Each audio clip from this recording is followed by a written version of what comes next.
Good afternoon, good afternoon, good afternoon. Happy Monday. Happy Monday. Hope everybody's doing well. Hope everybody is doing well. Um, Hope everybody is doing what they need to do to make sure that they get to where they're going safely and protect themselves from what seems to be an environment and a culture that has spiraled out of control. Um, I really do pray for all of my transit co-workers in all departments because we're in a real unique time, and it's going to take for a lot of us to support each other to get through this time and figure out what's going on. But the only way we can achieve what we're intending to achieve is if we really lean on each other and communicate.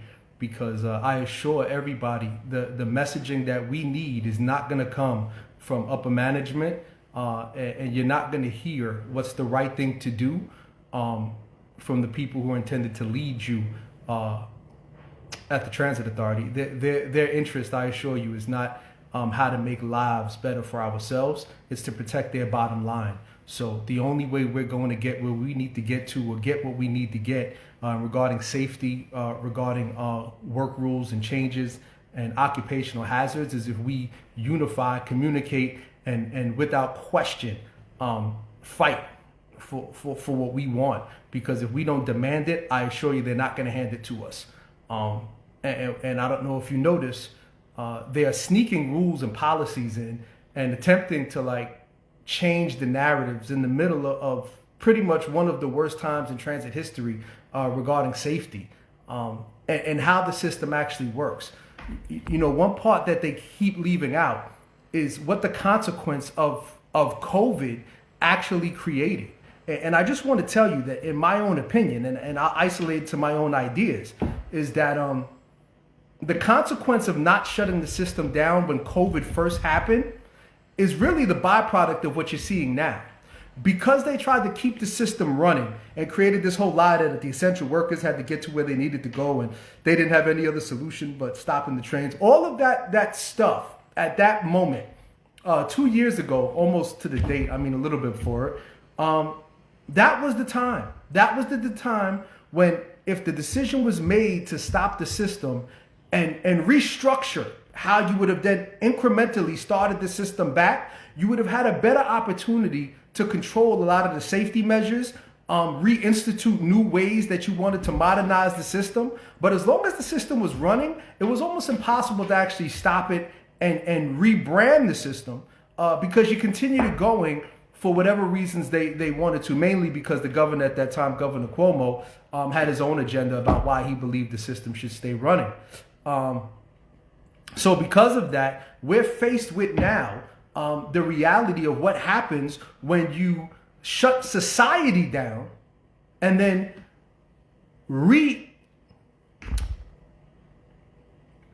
I'm trying to think of the word that to use, the proper word for what they actually did. I mean, literally we went from in the Department of Buses to a rear door boarding, stand back to a certain point, to a day in September where they just said, well, the floodgates are open again. Everybody run back to a great system. And no one took into account the consequence of the people that were going to be flooding back into a system, an unregulated system, an undisciplined system, an unstructured system that didn't have a real plan on how to deal with the psychological and the social issues that were predicated from the events of COVID. There was no plan.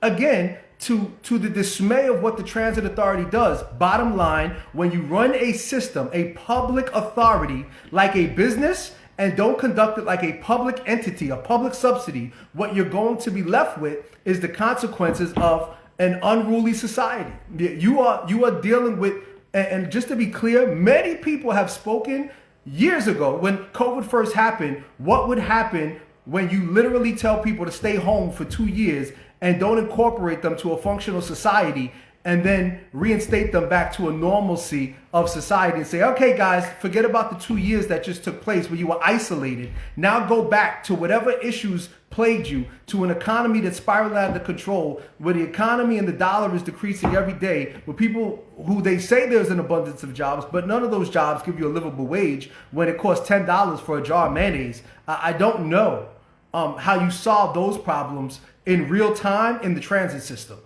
But I can guarantee you what you don't do. You don't put the onus back on your employees. You don't blame the workers.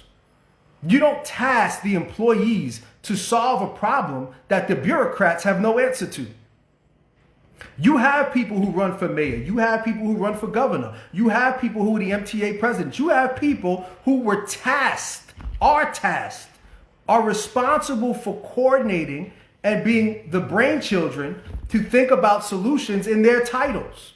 When they don't have a solution, they look down the ladder and say, well, because we don't have a solution, the next best thing is to look for somebody to blame.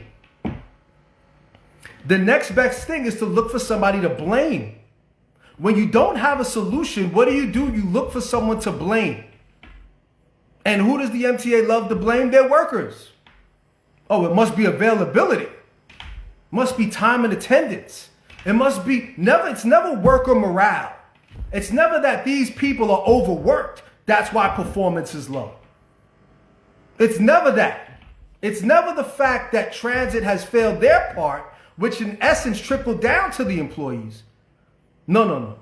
They want to say that they're perfect and that they're always doing the right things to make this situation better, but the employees should always give more. With less. The idea is to do more with less on our part. But they do less with more than any other agency on the planet. The Transit Authority has more resources and more money. They just have to have a reason to justify using those resources and money, and they don't. All they do is use their means to justify bigger salaries for themselves, to bring in more elite thinkers. You know, Trammell said something that was really impactful to me the other day. We were having a conversation. He said, yo, Kev, you know, one thing that blows my mind, that in our tenure here at the Transit Authority, we have had 4 or 5 presidents, however many, right? And each one of these presidents that come in, they all have the same issue. They all actually use the same resume about what they're intending to do in regards to why they're being hired and what their intentions are. They identify literally the same problems over a decade. Oh, you know, we understand, and they all do the same tour, right? They walk through the train station, they shake hands with the employees, they find the one person standing next to the garbage can with a bag and a vest, shake his hand, go see the conductor, see a bus operator above ground. Yeah, we understand worker morale is low. What we want to do is bring up worker morale. We want to identify the cleanliness issues that are in the system. We want to bring people in and give them a safer and a more equitable system, right? So how is it possible that you can go through 9 presidents, 5 presidents, 4 presidents of the MTA who are all tasked with coming in here and making the situation better here, but after 3 years of tenure, each one comes and finds the same issue 3 years later? Because their intention is not to fix it. There is no way you can justify to me that 4 presidents come with the same resume and the same goals, and in 9 years, none of them achieve anything. That is the same issue for each president following. How is that progress?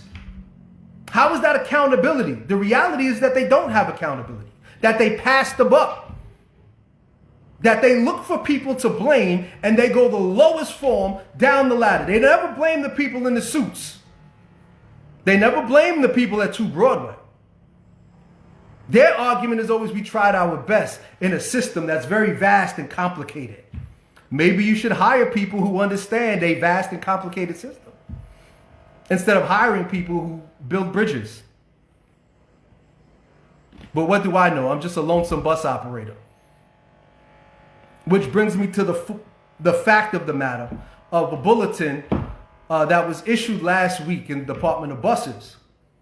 And this bulletin just to be clear, had been out years past. I mean, the bulletin was nothing new, right? The bulletin is nothing new. The bulletin used to state that the older drivers, which is why you'll find a lot of the elder statesmen in transit, especially in the Department of Buses, have this thing where they always felt like it's them versus the passenger when the passenger walked on, because back in the days, they used to have to enforce the fare. That was a condition of their employment. They could get written up if they were getting a beaky ride or a superintendent ride. The guys from back in the days, our legends, they used to have to enforce the fare. Yo, the fare is so on and so forth. This is how much the bus costs. Hey, pay your fare. If you guys were younger and grew up in New York City, you remember when you come on the bus and you get on 25, or you get on any bus, and you know, you walk past the drive, pay your fare. Even the station agents used to yell at when you would jump over the turnstile, right? Pay your fare. That was a mandate of your job requirement. That was a prerequisite for your employment until people died, until someone got killed. Specifically Edwin Thomas at Flatbush Depot. I believe it was 09, 08, 09. So I was hired in 2011. And when I was hired in 2011, the first thing that was told to me at Zariga was, operators, you do not enforce the fare. That is not your job. You are a bus operator. There is a fare box. The fare box collects the money. This is not the 60s, 70s, or 80s where you have the tokens and the money on the hip of the bus operator and he gives you change. No, there's a fare box. If the fare box doesn't collect your money, and unless the person is visually impaired and does not see the posted fare on that fare box, that person has made a choice to not pay. It is not the bus operator's responsibility to enforce that he identifies that he is choosing or she is choosing to not pay. They made a choice before they walked on the bus whether they were going to pay. Me telling them the fare is not going to change that. I'm going to tell you what it's going to do. It's going to further exasperate the situation. It is going to then escalate the situation where we, in the past few years at transit, have went through enormous amounts of conversations about the role and the best premise to deal with situations such as to de-escalate. Everything in society highlights that whenever in a heated, confrontational situation, the best remedy is to de-escalate, to pull back, not to escalate. This person who intended to walk on the bus not paying would love for you to escalate the situation. Because let me explain what the purpose of you stating the fare is. See, the purpose of stating the fare to a person is to embarrass them. You see, if you say the fare is $2.75 when the person walks past you, the idea is that someone in the bus will hear you, and then this person, when they walk down the aisle of the bus, has to take a walk of shame. So transit wants you to publicly shame someone into paying the fare that they can't enforce, that they don't have the means to collect, that they don't have the means to provide a reasonable solution. But they want to put the onus on the bus operator. And let's keep very clearly, the people who make these decisions are never going to get punched in the face from a passenger. Ever. Ever. The people who are making these decisions are never going to be in direct harm from the general public. So then how do they come to these conclusions that these are the best remedies to put me and my coworkers in direct conflict with people who are intending harm on you, whether they pay or not?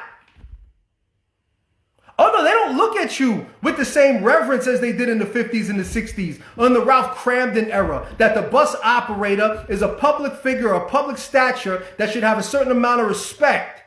That when you come on the bus in a certain amount of dignity, that this person responds to you and they're professional, and there's a standard that when communicating with these public civil servants, that there's an order that always has to be maintained. No, that doesn't exist anymore. That barrier, that line is gone. They look at you with zero respect. And when I say they, I don't want to suggest that all of the general public doesn't care, but the people who don't care really don't care. Oh no, they don't care on purpose. They want to world star you. They wish you would tell them what the fare is. So before, he looked at you and might have wanted to smack you until you said something to him and tried to publicly shame him. Now he knows for sure he's going to smack you.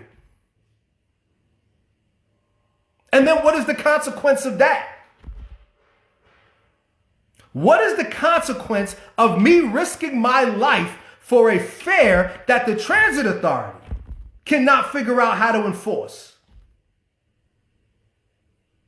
So the recommendation then goes back to, in this bulletin, let's be very clear.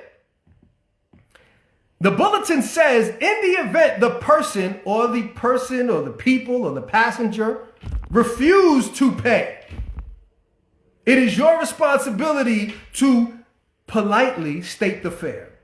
Well, let's look at the key word prior to politely state the fare. If the person refuses to pay, they have already established they don't care what you're going to say to them after. Refusal means a denial. It is already a confrontational statement. It is already conflict of interest. He intends to not pay, and the transit authority is suggesting you should care if he does.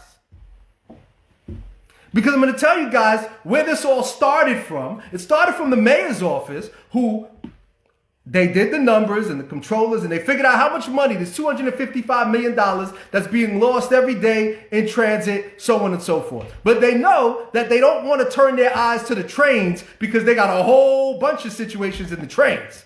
They got murders, rapes, sexual assaults, people being pushed onto the tracks, slashing, stabbings, all kinds of things going on in the train. So they can't tackle that animal. So what do? They look at train's cousin upstairs. Say, hey, it's a lot easier to just say, hey, buses, because we'll just find hot spots where we know there's a lot of fare evasion on buses, and then we'll criminalize poverty, and we'll pick 3 locations where, 16, 17-year-olds can't pay. Let me tell you something, 16, 17-year-olds will smack you in the face too. Don't believe it? Tell them what the fare is. Try to embarrass a 16-year-old. You ever see what they did to their teachers in school when the teacher tries to embarrass them in front of the class? You want to be that teacher who gets arm-barred by a 16-year-old? No, I don't. And I want to highlight, I want to specify a specific instance that took place. And I won't use things that are far back, because there were a lot of people that weren't around and might have been young when you think about days in the past. I want you to look back a month ago, 6 weeks ago, when a gentleman, I don't know if he reserves the right of, the teenagers were smacking drivers with padlocks. I remember a time when they was throwing spark plugs through the windows. It's already been established about the dangers of engaging passengers about money. But I want to give you a flip side to that, about the power of abstinence, about sometimes not confronting somebody, how it can save you in that moment. 6 weeks ago, a terrorist went on the R train and threw smoke bombs and shot up the train. This terrorist left the train station and boarded a B-67 bus. He ran for the bus. He swiped his Metro card, overexerted, by the way, because he just finished running from shooting up a whole train. But very calmly, but exerted. Swiped his Metro card. I don't know if it went through. I don't know if it paid or not. But he got on the bus. He went about his business, went home, and was arrested the next day. Now, I want to suggest to you that in the event this gentleman didn't have a Metro card or his Metro card didn't work, or he just walked past that operator, he had an intention of getting away and going somewhere without being noticed, without being identified, and with the least amount of conflict possible. He wanted to blend in. He wanted to be unseen. He wanted to be unidentified and not confronted. Now, for some reason, this gentleman didn't pay his fare. And that driver said, "Hey, sir, fare's $275. And this guy goes, "Oh man, he just looked at me. He's seen me. Maybe he knows who I am. You know what? Maybe this bus is going to be my last stand in life, because I've already just committed the worst atrocity in humanity." He didn't know how many people were dead. He didn't know who died. He shot up a train and left. He had no idea at that point whether or not he just committed mass murder. What would have stopped him from taking the bus as his last stand? Oh, they don't want to talk about that. Transit don't want to speak about that. Mum's a word. Throw it out the window. It don't exist. Non-existent. Nothing to see here. Never happened. As a bus operator, I trembled thinking about that driver who took that guy on his goddamn bus. And what could have happened unbeknownst to that driver, who was just happily driving down the road and had no idea that a terrorist, an active terrorist, was riding in the back of his bus. And thank God he didn't say a word, or she didn't say a word to that person, and created a situation that could have turned into even more of a drastic situation. How dare you, Transit Authority? How dare you? How dare you suggest to me or any one of my coworkers or any one of the people that I represent that we should take the onus of doing your job? Our job is transportation. Your job is money. You figure it out. You figure out how to make us safer. That's your mandate. That's what the Department of Labor told you. And I'm guaranteeing you, the Department of Labor would tell you that us confronting any person who already has refused to comply with an ordinance of fare, that any confrontation or communication beyond that will only further exasperate the situation. It will not defuse it. You cannot defuse or de-escalate by escalating a conversation. It's kind of like seeing somebody stealing a bag of chips knowing they have a gun on their hip. Do you let them get away with the 50 cents bag of chips? Or do you say, "Hey, I see what you got in your pocket. Take those chips out"? Are you really willing to lose your life for a bag of chips? Transit Authority, let me ask you a question. You seem to be very focused on the people not paying. Do you ever talk about the people who overpay? Do you ever talk about the people who, when they put in a Metro card, or when they drop change into the thing and it's not enough, and then they don't have the change to make it equal fare and overpay a quarter or overpay 50 cents times however many riders in the system over the course of a year? Do you ever talk about that? Does any of that money cancel out some of the people who don't pay?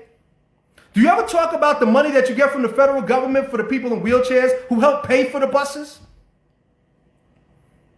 Do you ever talk about the amount of people that don't pay? What is their social and economical standards? Where are these people going? What are they doing? What is the reality of them not paying? I don't know. That seems like a very, very big brain conversation that maybe labor could take a part in. But the reality is at real time, someone driving the bus from Park Slope to Coney Island, from Red Hook to downtown Brooklyn, from downtown Brooklyn to Brownsville, pick a place that with all of the things we have to overcome every day as a bus operator, with an abundance of e-bikes slashing in front of buses every day, more and more unregulated. The fact that onboards, outboards, everything in the circumference of that bus is our responsibility. You find it reasonable at a time where transit workers at a high amount are being assaulted and instances of assault are on the rise, to add a new measure that has already been decided and determined is one of the most unsafe measures for a bus operator, to make that a enforceable policy again. I'm going to tell you, we are not complying with that issued Memorandum. We will not comply with that issue. Memorandum. I will speak to every bus operator in ear's length that I can find and tell them you should never intend, nor should you ever want to state the fare to anyone who has chosen to not pay their fare on the bus. They had made a choice when they walked on that bus. Passengers have a responsibility to know what the fare is, to pay the fare. And in the event they choose, they have already chosen to break that rule. It is not my job to enforce that rule. It is my job to enforce 19A law. It is my job to sustain my license. It is my job to operate a bus and passenger service and get from point A to point B and maintain the responsibility of upholding the public trust. You see, the public also trusts that when they get on your bus, that the driver is not going to escalate a situation with a passenger that's going to make him walk down the aisle and kick somebody in the face. See, because we forget, we're responsible for the passengers as well. I'm responsible for the old lady. I'm responsible for the children that are on that bus. So now, when I tell this guy, hey, sir, the fare's $275, and he walks in the back and somebody's looking up at him from the seat, and he goes, what the fuck you looking at? See, because I've embarrassed him. I've shamed him. And I don't know what the nature of him not paying is. That's beyond my pay grade. I don't know if this gentleman or this woman or this teenager just came from burying a loved one. I don't know if they just had to go identify a body in the hospital. I don't know if they just lost their job. I don't know if they're losing their house or their apartment. I don't know what the nature of that person's mindset is at the moment they walk onto that bus. My responsibility in that moment is to make sure that in the event they wanted to do harm, that they figure out somewhere else to do it. That in the point that they got on that bus and got off, whatever their intentions were, didn't manifest themselves in the course of that trip on that bus at that moment. And that it doesn't spill over to another one of my brothers and sisters in another bus, which is why I've never had a problem giving someone a transfer. Because I'm not thinking about myself. You might look at me and be like, you know what? He's the wrong guy. Maybe somebody else. Here, let me solve that problem for you. Here's a transfer, brother. You go ahead and you take that. Because when he goes on somebody else's bus, guess what that person doesn't have to worry about? Him not paying because he got a transfer. I don't care if it's an imperfect system. It is public service. It is a public system. The public is an imperfect process.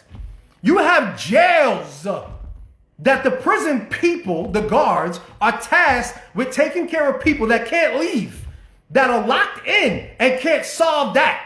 You want me to solve it where there's no guards?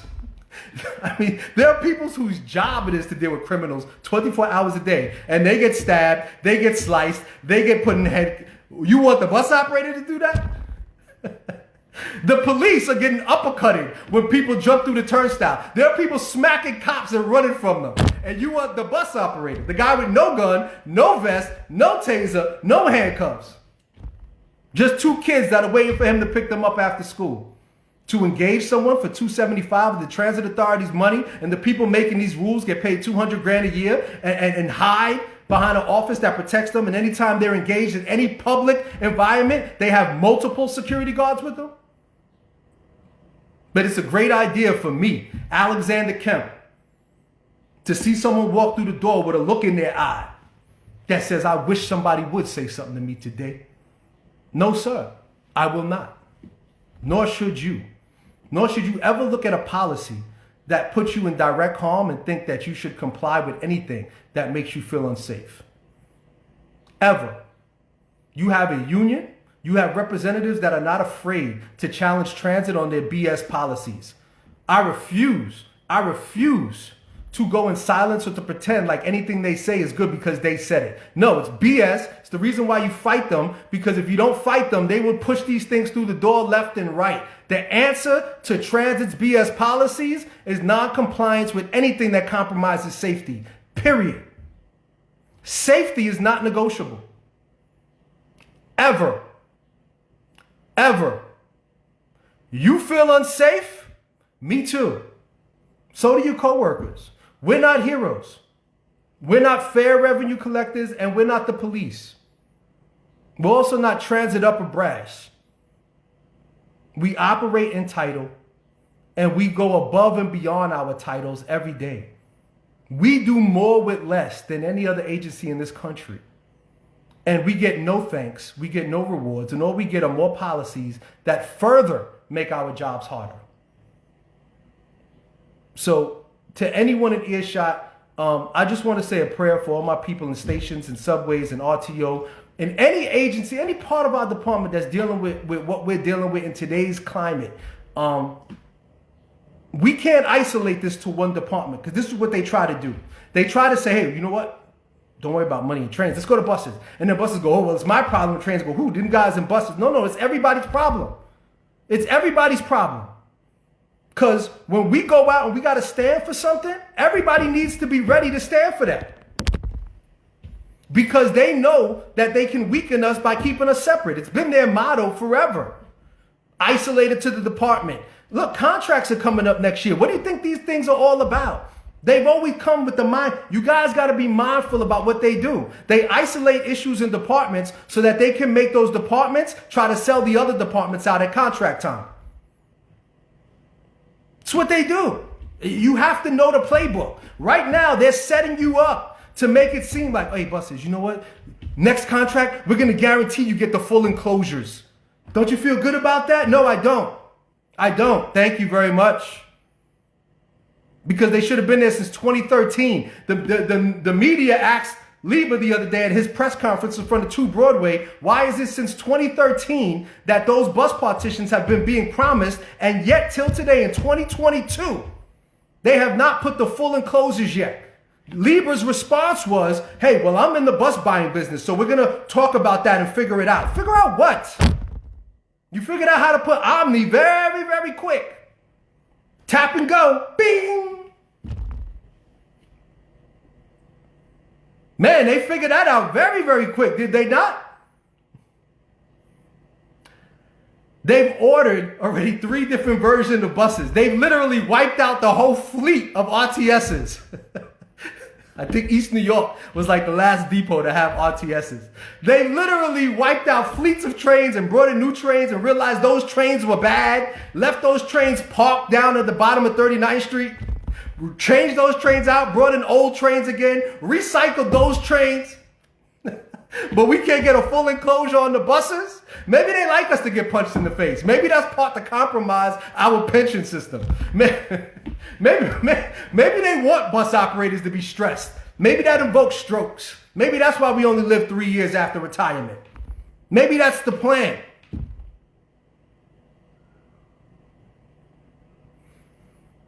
There are days I wake up and I have to say, you know, what the mind trick they play on us is to make us believe that it's not that bad, that this is almost the nature of your title. This is the mind trick they play on you. It's a rough job. No, it's not a rough job. It's an unhealthy job. It affects your quality of life. It affects your health if you don't take the proper means to protect yourself. I'm speaking specifically for bus operators. As a bus operator, you are guaranteed, or not guaranteed, but prone to become a diabetic or to have heart issues or to have a stroke. Sedentary jobs have been proven to minimize your quality of life and to shorten the span of your life. Add stress to that. When you are operating a bus in New York City traffic, be it Brooklyn or Manhattan or Queens or Staten Island, you are under an enormous amount of stress. You are constantly at a moment of intensity. Everything is intense. Our response, we have a mandate to turn your head every 3 to 5 seconds. Turn your head this way, something comes on the left. Turn your head that way, something comes on the right. Look in the back, make sure someone don't fall. Look in the seat, make sure nobody's standing up. Look at the senior citizen, make sure they're all right. Look at the person yelling in the back. Look at the kid, look at the front. Look at the windshield wipers. Make sure everything is in full operation. Oh, and by the way, make sure that guy pays. Oh, if he doesn't, make sure you tell him to pay. And then if he doesn't pay and he punches you in the face, make sure you got some money saved, because we're going to challenge whether or not you have PTSD, which is something that they're trying to remove as a claim to use on comp. They want to remove and not pay you in the event you say you have post-traumatic stress disorder. Post-traumatic stress disorder. In other words, that after you get smacked, if you think about getting smacked after that, if you think about how you feel about that, they say it's not real. It shouldn't count as a payable workers' comp case. Because how dare you be stressed about working in an environment where you could get smacked again the day you go back to work. Don't go to sleep thinking about it, because we're not going to pay you for it. So unless your neck is broken after being smacked, they don't consider it a real issue. Well, guess what I don't consider a real issue? Collecting your money. How about that? How about me collecting your money is not a real issue to me. Me not crashing that bus is a very real issue to me. Me making sure that ADAs are compliant on my bus is very, very important to me. Me making sure that children get home after school to their mothers the same way they left is very, very important to me. Me figuring out what you get paid to do is not important to me. And nor will it be important to any of the members that I represent or any member in earshot. We will not be suppressed by your policies and attempt to do a job that you're unable to do and lay the blame at our feet when the consequence is our lives and your paycheck. Those two don't malign. You guys stay safe. I'm going to see y'all in the field. Take care of each other. Bus operators, never look at someone from a different department as if those people are not your brothers and sisters like the ones we look at in our depot. In our depots and in other depots, we really need to start communicating with each other system-wide. Don't isolate your issues to your depot. We are bus operators. We all work in the same agency. We all have the same realities. Those bulletins don't say TA Surface. Those bulletins don't say Jackie Gleason Depot. Those bulletins affect everybody the same way. They just want to see who's going to be dumb enough to comply. Right? And the reality is if we don't speak about this and you don't have people publicly speaking against them, they get to be corrupt in peace. And I'll be goddamn before I let them put our lives at risk. You guys stay safe. Take some of that hard-earned money and get yourself a really nice lunch. Because one day the party will be over and then someone else will be telling your story. So I love y'all. Be safe, man. Happy Monday.